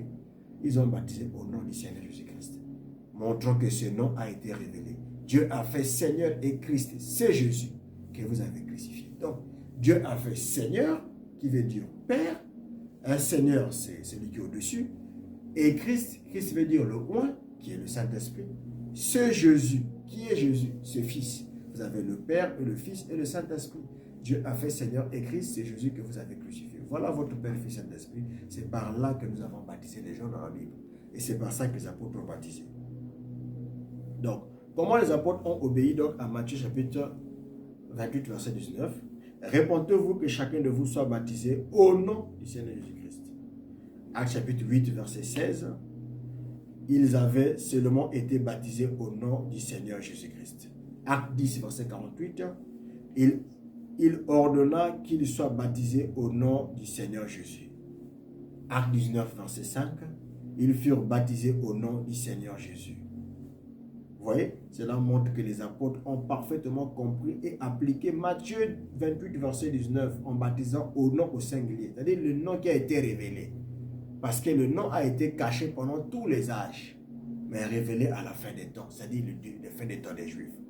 Dieu a révélé ce nom, et ce nom était Jésus-Christ. C'est pourquoi il a dit, Dieu a dit à Moïse, je vous susciterai un prophète comme moi. C'est Jésus que vous avez crucifié. Donc, c'est Jésus donc vient identifier le nom qui a été caché et révélé derrière. Et Frère Branham le dit beaucoup. Dans le baptême du Saint-Esprit du 29 septembre 1957, Frère Branham dit, les apôtres savaient ce que voulait dire Matthieu 28, verset 19. Ce n'est pas toi Dieu, le nom du Père, du Fils et du Saint-Esprit, c'est le Seigneur Jésus-Christ. Le nom de Jésus. La brochure, le nom de Jésus du 28 septembre 1963, Frère Branham dit, chaque baptême dans les Écritures après la résurrection a été fait au nom du Seigneur Jésus-Christ. Il n'y a aucun cas contraire. Dans la brochure Les 10 Vierges de 1960, Frère Branham dit, le baptême dans les titres du Père, Fils et Saint-Esprit est une tradition catholique, mais le baptême biblique est au nom du Seigneur Jésus-Christ. Voilà pourquoi je dirais, s'il y a une personne qui me suit, qui a été baptisée au nom du Père, Fils et Saint-Esprit, il doit se faire rebaptiser au nom du Seigneur Jésus-Christ, parce que ton baptême là est faux. Le vrai baptême est au nom du Seigneur Jésus-Christ, pour que tu aies le Saint-Esprit. Donc le baptême biblique est au nom du Seigneur Jésus-Christ, car c'est le nom qui révèle pleinement Dieu. C'est le nom donné par le salut. Acte chapitre 4, verset 12, dit clairement que pour avoir le salut, ce n'est pas le nom de Branham. Branham dit même que dans la brochure, vous devez naître de nouveau. Il dit, Branham dit, si je viens en disant, Père, voici William Branham Orman Neville, nous serons immédiatement renvoyés. Mais si on vient en se servant du nom de ton fils, on sait qu'on sera reçu. Et c'est ce qui est décrit dans Acte chapitre 4, à partir du verset 12. Il révèle que nous devons être baptisés, nous devons tout faire en acte et en parole, faites tout au nom du Seigneur Jésus-Christ. Tout ce que vous faites en acte, en parole. Donc si tu veux prier, tu pries au nom du Seigneur Jésus-Christ. Si tu veux chanter, tu chantes au nom de Jésus-Christ. Chante par le nom de Frère Branham. Si tu veux adorer, tu adores au nom de Jésus-Christ. Si tu veux aimer, tu dois aimer quelqu'un au nom du Seigneur Jésus-Christ. Tout ce que tu dois faire, Jésus doit être le centre. Voyez-vous? Acte 4, verset 12 dit, il n'y a de salut en aucun autre, car il n'y a sous le ciel aucun autre nom qui a été donné parmi les hommes par lequel nous devions être sauvés. Acte 4, 12. Aucun. Branham à zéro. moi-même, à zéro, Abraham, Paul, tout ce monde, il n'y a aucun nom qui détient le salut, ce n'est que le nom du Père, qui est Jésus-Christ, révélé par le Fils. Et là, tu as le salut. Refuser cela, c'est être perdu. Je vais vous prendre la brochure, madame confirme cela. À 4-12, Frère Madame dit dans question-réponse du 30 août 1964, soir, Frère Madame dit, il n'y a qu'un seul nom sous le ciel donné aux hommes par lequel nous devions être sauvés, et ce nom, c'est Jésus-Christ.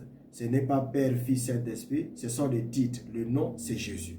Dans l'âge de l'église de Smyrne, Frère Madame dit ceci, le baptême doit être fait dans le nom du Seigneur Jésus-Christ, car il n'y a aucun autre nom. C'est le nom du Père, du Fils, du Saint-Esprit. Donc, acte 2 a été bien compris. Acte 2, 38 corrige ou bien accompli Matthieu 28, verset 19. Donc, le nom ici est au singulier. C'est bel et bien le nom de Jésus-Christ. Quand Paul a dit, acte 2, 38 dit, répondez-vous et que chacun de vous soit baptisé au nom du Jésus-Christ. Donc le nom est introduit maintenant. Ce n'est plus répondre, baptisé au nom du Père Saint-Esprit. Non, ce n'est pas un nom. Père et Saint-Esprit sont des titres. Et les titres, si tu te baptises par des titres, tu as fait un faux baptême. Donc, d'où j'ai dit au départ que s'il y a une personne qui me suit, qui a été baptisée au nom des titres, il doit chercher un homme de Dieu qui va lui refaire le baptême. Cette fois-ci, en se faisant baptiser au nom du Seigneur Jésus-Christ, parce que c'est le seul baptême que Dieu a reconnu. Les autres baptêmes sont faux, sont des baptêmes adultères, comme Madame l'appelle. C'est un baptême adultérien. Même ceux qui sont baptisés au nom de William Branham, c'est un baptême adultérien. Vous devez vous faire rebaptiser parce que du temps de Frère Branham, il y a des frères qui l'ont fait. Frère Branham l'a condamné et n'a jamais accepté cette hérésie. C'est une hérésie et c'est une fausse doctrine. Alors, après vous avoir donné toutes ces écritures et quelques citations sur la divinité de Jésus-Christ, montrant qu'il est le Dieu lui-même fait chair, on va étudier maintenant cette fois-ci, on a fini avec la Trinité, on va étudier un peu une autre notion rapidement qui fait couler beaucoup d'encre, c'est la notion de Elohim. Elohim, dans d'autres traditions, ils disent Dieu au pluriel. Alors que c'est vrai que c'est un mot hébreu, mais la traduction montre comme s'il y avait plusieurs dieux. Mais les Juifs ne croient pas qu'il y a plusieurs dieux. Vous savez que la Bible est écrite à leur langue, dans l'Ancien Testament. Les Grecs l'ont traduit. Mais Elohim ne veut pas dire plusieurs dieux. Sinon, quand on va dire la Bible au commencement, Elohim créa. On allait dire au commencement, et Elohim créait. On devait mettre ça au pluriel en fait, mais on a mis ça au singulier. Il créa. Mais pourtant, le mot Elohim est une entité au pluriel, comme s'il y avait plusieurs dieux. Qu'est-ce que cela veut dire? C'est ça que l'argument aussi des trinitaires aussi utilisent souvent ça. Vous voyez, Elohim est au pluriel et donc, non, attention s'il vous plaît. Ça, c'est aussi une fausse doctrine. Qu'est-ce que signifie Elohim? Elohim est un mot hébreu qui signifie Dieu, tout court. Mais grammaticalement, c'est au pluriel. Ce mot a été utilisé plus de 2500 fois dans la Bible. J'ai fait des recherches dans l'Ancien Testament. Pourtant, dans 90% des cas, il parle du Dieu unique. Tout le temps, il parle que du Dieu unique. Pas de Dieu au pluriel. Quand il parle d'un Dieu qui se conjugue. Il quoi? Il fera. Pas il au pluriel. Ils feront, non. Il fera. Seul. Et il dit, le seul vrai Dieu qui est Yahvé, le Dieu avec H, Y, H, W, H. Mais pourquoi il y a donc pluriel? Une étude a montré que Elohim n'indique pas plusieurs dieux, comme dans une trinité, mais un pluriel de majesté, c'est-à-dire d'autorité, de puissance. Vous voyez, c'est comme un pluriel d'autorité. Un pluriel de dire que je suis un Dieu qui est tellement grand, tellement puissant. Mais dans sa force puissante, il se comporte comme au pluriel. C'est compliqué pour expliquer, mais on va essayer de descendre, de le comprendre bien. Dans sa majesté, sa puissance, sa plénitude. C'est comme en français, dans l'ancien français, on disait, il y a un roi français qui disait que nous, le roi, il dit bien nous. Mais après, il met encore le roi. Pour marquer sa grandeur, c'est un pluriel d'honneur, pas le nombre. Donc, un pluriel d'honneur et non un pluriel du nombre des gens. Il n'y a pas plusieurs dieux, c'est un seul Dieu, mais qui se conjugue comme s'il était au pluriel. C'est comme si tu disais, vous voyez quelqu'un par respect. S'il vous plaît, vous pouvez vous parler à une seule personne, mais vous les mettez au pluriel. Donc, c'est un pluriel d'autorité, de respect. Voilà, je crois que c'est un peu dans ce sens. Mais la Bible dit au commencement, Elohim créa. On n'a pas dit les cieux et la terre. On n'a pas dit Elohim créait, mais créa seul. En hébreu, ça veut dire bara et au singulier. Donc Elohim, Dieu unique. Le mot là en hébreu était le verbe créa, en hébreu était bara. Et dans ce mot, on a vu que le bara était au singulier et non pas au pluriel. Sinon, ce serait une faute qu'il faut corriger. Et dans Deutéronome chapitre 6, à partir du verset 4, la Bible dit: écoute Israël, l'Éternel, notre Dieu, entre parenthèses, Elohim, est un. Deutéronome 6, verset 4. Écoute Israël, l'Éternel, notre Dieu, c'est-à-dire Elohim, notre Dieu, est un. Alors, s'il n'était pas un, pourquoi il a dit Elohim est encore un? On a dit Elohim est plusieurs. Dans 90% des cas, quand on le conjugue, il est unique. Et c'est le Dieu unique. C'est le même qui a visité Abraham dans une chair humaine. C'est toujours lui, le Dieu du ciel. Il change de forme. Et Frère Branham va dire quelque chose quand même pour le mot Elohim. Qu'est-ce que Frère Branham va dire? Dieu se cache et se révèle dans la simplicité. Du 7 mars 1964, Frère Branham dit: Elohim est un mot hébreu qui veut dire le tout-puissant, le tout-suffisant, excusez-moi. Elohim est le mot hébreu qui veut dire le tout-suffisant, le Dieu qui existe par lui-même. Il était tout ce qu'il y avait. Eh bien, qu'Elohim soit un pluriel, il s'applique à un seul Dieu. C'est ce que Frère Branham dit. Que le mot Elohim soit au pluriel, il s'appliquera toujours à un seul Dieu. Elohim signifiait celui qui existe par lui-même et c'est lui qui est tout en tous. Il n'y a pas trois dieux, mais un seul Elohim manifesté en différentes formes. C'est ce que Frère Branham dit donc, qui est ce Melchizedek du 21 février 65. Vous voyez que Frère Branham dit que ce n'est pas qu'il y a plusieurs dieux, mais c'est le seul Elohim qui est manifesté dans plusieurs formes. Et il pouvait prendre plusieurs formes. La roue dans la roue. Les trois enfants hébreux ont vu la quatrième personne. Daniel l'a vu sous une autre forme. Ézéchiel l'a vu sous une autre forme. Chacun l'a vu sous une autre forme.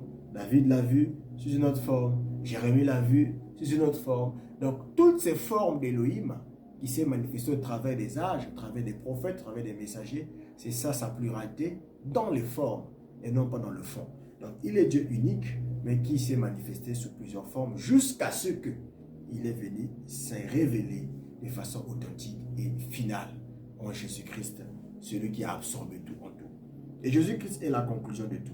Vous voyez, quand il est venu en Christ, il est venu terminer sa course. Il est venu accomplir toute la fin de l'Ancien Testament et l'accomplissement de la promesse messianique, montrant qu'il était le Dieu qui avait été promis, qui devait revenir, qui devait descendre. Donc, pour conclure sur le mot Elohim, là, je disais ceci. Elohim est au pluriel, oui. Grammaticalement, indique-t-il plusieurs dieux? La réponse est non. C'est un pluriel de majesté, ou de respect, ou de dignité, d'autorité, appliqué à un seul Dieu. Trinité, la réponse est non. Frère Branham a rejeté la doctrine Trinité comme doctrine païenne, qui croit à plusieurs dieux. Et nous, les chrétiens, ne croyons pas à plusieurs dieux, comme aussi les juifs. Ils ne croient pas à ça. Doctrine païenne, Dieu est un, oui, Elohim, le seul Dieu vivant, manifesté en Jésus-Christ. Vous voyez? Et Dieu a manifesté sa gloire au travers de son Fils Jésus-Christ, accomplissant la prophétie comme je voulais partager ce soir. Alors, que retenir à la fin pour ce sujet? Vous savez que c'est un grand sujet. On peut rester toute une nuit parlant de Jésus. Il n'y a aucun mot qui peut nous retenir sur Jésus. Il faut simplement retenir qu'il n'y a de salut en aucun autre nom. Il y a le salut qu'au nom de Jésus-Christ. Que vous soyez musulman, chrétien, païen, si vous ne croyez pas en Christ, vous êtes perdu. Parce qu'il n'y a pas de salut ailleurs. Jésus est le seul qui devait mourir pour sauver ta vie du péché à la vie du salut. Et refuser cela, c'est aller en enfer. Alors pour finir sur cette première partie de la divinité de notre Seigneur, je vais lire le livre de Éphésiens chapitre 1 verset 21 jusqu'au verset 23. La Bible dit ceci. Il y a un verset qui dit, il y a un seul Dieu, un seul Seigneur, une seule foi, un seul baptême. Tout cela est vrai. Et c'est seul Dieu, c'est Jésus. Le seul baptême, c'est le baptême au nom de Jésus. Une seule foi, la foi sans Jésus. Et un seul Seigneur, c'est Jésus. Si tu changes ça, tu as déréglé tout ce que je t'ai déposé. Et quand tu prends Éphésiens 1, verset 21 à 23, il est dit, au-dessus de toute domination, de toute autorité, de toute puissance, de toute dignité, de tout nom.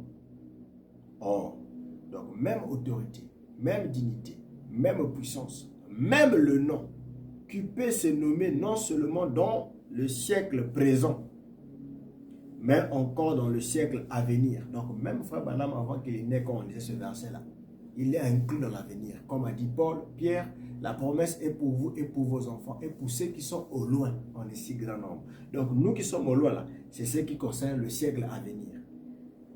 Encore dans le siècle à venir, il a tout mis sous ses pieds et il a donné pour chef suprême à l'Église, qui est son corps, la plénitude de celui qui remplit tout en tous. Jésus-Christ est la fin et la conclusion et le tout en tout. Peu importe le nom, même les noms nouveaux, ne sera jamais au-dessus du nom de Jésus. Vous pouvez donner tous les noms que vous voulez. C'est ici à englober le siècle à venir. Comme le siècle à venir est dans les temps, il est automatiquement avalé dans ceci. Et Jésus n'a jamais refusé l'adoration. Il a accepté qu'on l'adore. Il a accepté qu'on chasse les démons en son nom. Aller guérir les malades en mon nom. Chasser les démons. Et la Bible dit, après l'avoir adoré, ils sont retournés à Jérusalem chantant. Je vais vous montrer que les apôtres adoraient Jésus. En parlant un peu de l'adoration rapidement avant de finir. Je vais m'arrêter par là, parce que c'est un grand sujet. Je vous ai dit, je ne peux pas finir tout en un jour. Les apôtres ont adoré Jésus. Les mages ont adoré Jésus. Tout le monde a adoré Jésus. Même Marie était à la Pentecôte pour attendre le Saint-Esprit. Lisez Actes, chapitre 1, verset 14. Je vais prendre Matthieu, chapitre 2, verset 11, parlant de l'adoration de Jésus. Puisqu'il est Dieu, il faudrait qu'on l'adore. Jésus ne peut pas refuser l'adoration. Ils entrèrent dans la maison, virent le petit enfant avec Marie, sa mère, se prosternèrent et l'adorèrent. Donc dès la naissance, on adorait Dieu. On adorait l'enfant. Est-ce qu'ils ont violé la loi? Non. Ils ont adoré Jésus. Matthieu 2, 11. Matthieu 8, verset 2. Un lépreux s'approcha et se prosterna devant lui. Le disciple Thomas dit, mon Seigneur et mon Dieu. Jésus n'a pas refusé cette adoration. Les disciples, après la résurrection, ont adoré Jésus. Dans le livre de Matthieu 18, verset 17, il est dit, quand ils le virent, ils l'adorèrent. Mais quelques-uns eurent des doutes. Ils l'adorèrent. Matthieu 18, verset 17. Actes chapitre 10, verset 25 à 26. Corneille se jeta à ses pieds et l'adora. Mais Pierre le releva en disant, lève-toi, moi je suis un homme. Ça veut dire que Pierre a reconnu qu'il n'était pas Dieu, comme Frère Branham a refusé, qu'on l'adore. Mais lui, Jésus, savait que la parole ne pouvait pas accepter qu'on adore quelqu'un. Pourquoi il a laissé, il n'a jamais refusé cela? Parce qu'il était Dieu lui-même, il ne violait pas la loi. Parce qu'il a dit, je suis plus que le sabbat. Je suis plus que Salomon. Je suis plus que Jonas. Je suis plus que le temple. Je suis plus que le sacrificateur. Lui, notre souverain sacrificateur, selon Hébreu, il est là. Il n'avait jamais refusé cela. Marthe l'a adoré. Marie aussi de Magdala. Les gens l'ont adoré. Vous voyez, Marthe tomba à ses pères quand il avait appris que Lazare était mort. Il est venu tomber au pied de Jésus, l'adora. On a adoré le Seigneur depuis la naissance jusqu'à la mort, jusqu'à la résurrection. Le Seigneur n'a jamais dit, ne faites pas, vous faites l'idolâtrie. Non. Il savait que c'était correct, on l'adore, parce qu'il était lui-même Dieu. Dans Apocalypse chapitre 22, verset 8 à 9, il est dit, je me prosternais aux pieds de l'ange, mais il me dit, garde-toi de le faire, adore Dieu. Et puis là, il dit, je suis l'un des compagnons de service, un des prophètes. Et Frère Branham explique que le prophète ne refuse jamais l'adoration, et plutôt Jésus ne refuse jamais l'adoration, seul un prophète peut le refuser. Mais Jésus, lui, n'a jamais refusé l'adoration. Frère Branham dit donc, qui est ce Melchizedek 1965? Jésus acceptait l'adoration. C'est Frère Branham. Hein? Qui est ce Melchizedek 1965? Jésus acceptait l'adoration. Quel homme oserait faire ça? La question que Branham vous pose. Quel homme oserait faire ça? La question que Frère Branham vous pose. S'il n'était pas Dieu, c'est la preuve qu'il était plus qu'un prophète. Il était Dieu fait chair. Et Jésus l'a dit lui-même, il y a ici plus que Jonas, il y a ici plus que Salomon le sage, qui était le roi. Il est le roi des rois. Il est le chef de tous les prophètes. Il est le patron de tous les sacrificateurs. Il est le roi de tous les temples. Il est le maître du sabbat. Et il est le maître de la loi, qui a donné la loi à la femme, qui a donné la loi à Moïse, qui avait écrit par son doigt, première écriture. Quand Moïse écrivait, quand Dieu avait donné à Moïse la première loi, Moïse est venu détruire cela. Parce que le peuple ne pouvait pas l'écouter, ça s'est déchiré quand ils adoraient l'idole. C'est la première écriture que Jésus avait écrite au sol dans Matthieu, Jean chapitre 8, quand il avait dit, cette femme a fait ceci. Il a écrit, personne ne s'est intéressé à la première écriture. Lorsqu'ils ont encore interrogé, Jésus leur a dit encore, celui qui n'est sans péché puisse jeter la première pierre. Il a commencé à écrire pour la deuxième fois. C'est là que ça devenait intéressant. Et c'est quand la deuxième fois que Dieu dit à Moïse, une deuxième, prends les tables, viens, on va écrire. Quand Moïse écrit, et c'est là où Dieu maintenant dit, là, ils vont maintenant suivre. Quand ils ont suivi, chacun commençait à partir un à un. Et à la fin, il dit à la femme, où sont ceux qui te condamnaient? Seigneur, il n'y a personne. Voilà. Moi qui suis digne, qui est capable de voir le cœur des gens, j'ai discerné toutes leurs pensées, tout ce qu'ils étaient des hypocrites. J'ai étalé leur vie. Ils ont vu ce qu'ils étaient. Ils ont fui pour préserver leur dignité. Moi qui suis saint, je ne te condamne pas. Moi qui suis le seul capable de te condamner, je te pardonne. Va et ne pêche plus. C'est ce message que je lance aussi à celui qui a suivi. Jésus qui est capable de nous condamner, ne nous a pas condamnés. Il a accepté de mourir pour nous à la croix pour que nous puissions le suivre. Mais il a donné un message à la fin, va et ne pêche plus. Quand tu écoutes un tel message, à la fin, tu dois te repentir, changer de direction, adorer le Seigneur, l'aimer, le suivre, le servir et donner ta vie à Jésus-Christ, car le temps est avancé, l'heure est grave. Si tu meurs aujourd'hui sans Christ dans ton cœur, tu n'iras en enfer. Il y a un enfer à éviter, il y a un ciel à gagner. Que le Seigneur Jésus-Christ vous bénisse richement. Que Dieu vous bénisse. C'était un plaisir d'avoir partagé cette première partie de la divinité de notre Seigneur. Je pense que prochainement, nous parlerons encore de ça. On ne finira jamais ce sujet, car c'est un sujet très puissant, un sujet très glorieux. Seigneur, bénis toute personne qui arrive jusqu'à la fin. Que l'ange lui-même prenne le contrôle de sa vie. Que le baptême du Saint-Esprit authentique descende dans le cœur de toute personne qui a eu le temps de me suivre jusqu'à la fin. Au nom de Jésus-Christ, Père, bénis sa vie, pardonne leurs péchés. Remplis-nous de ta grâce et de ta puissance, Seigneur. Nous savons que sur toi, nous pouvons compter. Nous ne comptons pas sur nous-mêmes, nous comptons sur ta grâce, sur ta plénitude, la divinité. Remplis-nous de ta grâce. Merci d'avoir permis que ceci soit fait selon ta volonté. Au nom de Jésus-Christ, nous prions. Gloire à toi, honneur à toi, louange à toi, puissance à toi. Au siècle des siècles, nous disons Amen. Au nom de Jésus-Christ, le Dieu des miracles. Que le Seigneur vous bénisse richement, et qui vous protège et qui vous donne la force de continuer à les servir. Et abonnez-vous à la chaîne. Partagez cette vidéo, ça pourra bénir et aider beaucoup de gens qui sont aveuglés encore dans le doute sur qui est Jésus-Christ notre